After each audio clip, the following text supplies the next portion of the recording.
你能相信眼前的这个人竟然是一艘外星飞船吗？他叫大卫，能轻松把人扔出10米开外，也能不费吹灰之力捏扁枪口。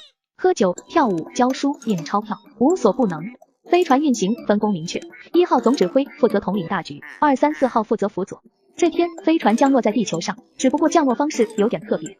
清理完身上的灰尘，迈着六亲不认的步伐走在街上。原来大卫刚来地球，地球上的一切他都不熟悉，需要模仿人类的行为才能混迹在人群中。他此行的目的是为了寻找一颗本应该掉在海里的能量球，吸取海洋水分，为母星提供能源。一旦海水被吸收，地球上的生态系统将会受到破坏。大卫不懂交通规则，闯红灯过马路，被吉娜开车直接撞飞了出去。刚准备打120，转过头，大卫却不见了。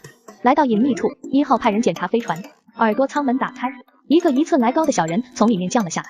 一番排查，好在没有伤到要害，稍稍修复就可恢复运转。但是追踪系统失灵，不能定位能量球，而且能量只够维持48小时。能量球被小男孩乔西捡到，而他的妈妈就是撞大卫的人。他们发现大卫就在自己楼下垃圾堆边站着。吉娜为了表示歉意，邀请大卫上楼喝茶，不然就要叫救护车。为了不让他联络他们认为的权力机构，1号决定实施缓兵之计，跟他上楼，让他放松警惕。楼道里碰到了马克，马克主动跟大卫握手，大卫也跟着模仿。来到家里，吉娜要给大卫做早餐，大卫帮忙打鸡蛋，可能他们星球鸡蛋都是待客吃的吧。大卫拿起一瓶番茄酱，咕咚咕咚就干了。这时大卫突然发现照片里乔西手里正拿着能量球，于是便立即离开去找乔西。一路上搞笑的事情接连不断。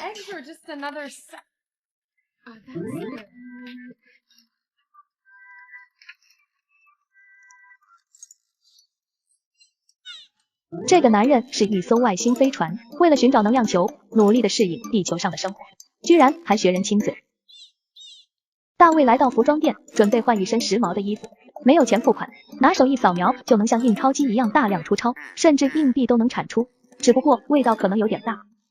换好衣服，来到学校，却被校长当成新来的老师，硬塞进了教室。为了证明自己是老师，大卫教起了宇宙统一理论。好不容易等到下课，找到乔西才知道能量球被另一个同学小胖抢走了。两人来到零食店寻找小胖，不巧的是正好遇上抢劫的。大卫轻轻一扔，一个劫匪被扔了出去，轻轻一捏，直接捏扁枪管，吓得劫匪落荒而逃。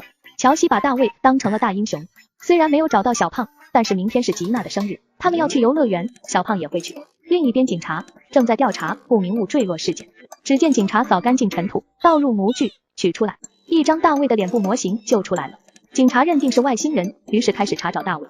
大卫来到街边休息，没想到一无所有的流浪汉竟然跟他分享一条毛毯，这让1号感觉到了地球人的友善。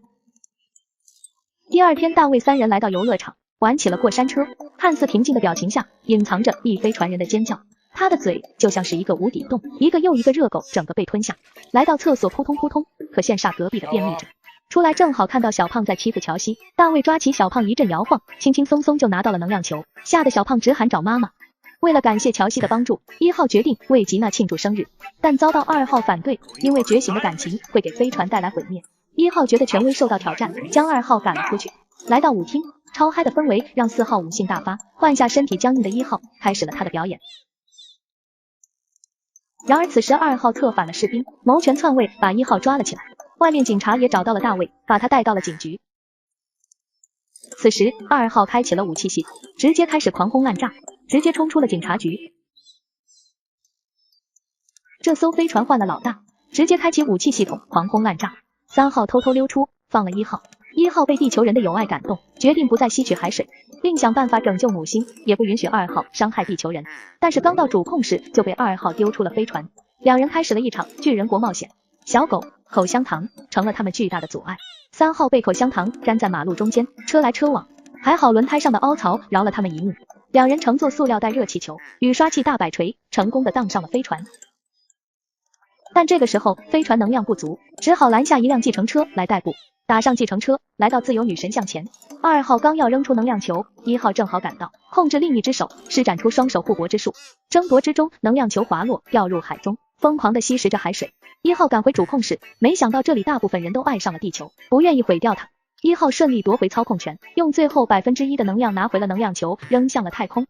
地球得救了，飞船也用尽了能量，瘫痪在地上。这时警察赶到，乔西似乎想到什么，趁机拿起电机器，滋啦一下给大卫充上了能量。为了感谢乔西，1号主动现身，说明了这一切的原委。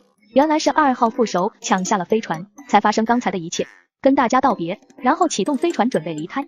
这时国安局的人开着飞机轮船过来，二话不说，一个捕鱼网就把大卫按到了地上。还好大卫的脚也是一艘飞船，众人坐着飞船安全的飞走了。至此电影结束，大卫一个如此先进的机器，然而没电了啥用处也没有。电影告诉我们一个很重要的道理，出门一定不要忘记带充电宝。同时1、2、3、4号的不同性格也给本片增加了几分乐趣。